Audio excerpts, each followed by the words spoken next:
మెదక్ జిల్లా వెల్దుర్తి మండలంలోని వెల్దుర్తి గ్రామ పంచాయతీలో గ్రామ సభ ఏర్పాటు చేశారు.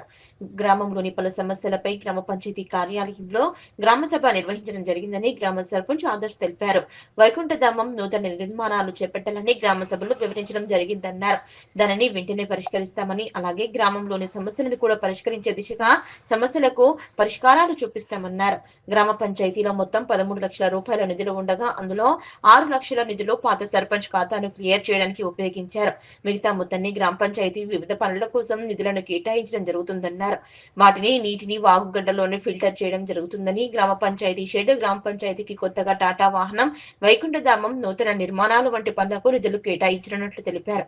ఈ కార్యక్రమంలో గ్రామ ఉప sarpanch Shravan, EO Balram Reddy, ward member Pavan Raj, PT Mahender, ఇతర పాలకవర్గ సభ్యులు, గ్రామస్తులు పాల్గొన్నారు. గ్రామ అభివృద్ధికి సంబంధించిన ఈ చర్యలు గ్రామ ప్రజలకు ఎంతగానో ఉపయోగపడతాయన్నారు. ఈరోజు వెల్దుర్తిలో గ్రామ సభ నిర్వహించడం జరిగింది.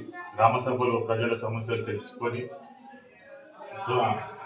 వైకుంఠ ధామం సమస్య ఒకటి, స్ట్రీట్ లైట్ల సమస్య ఒకటి తీరిపోయింది.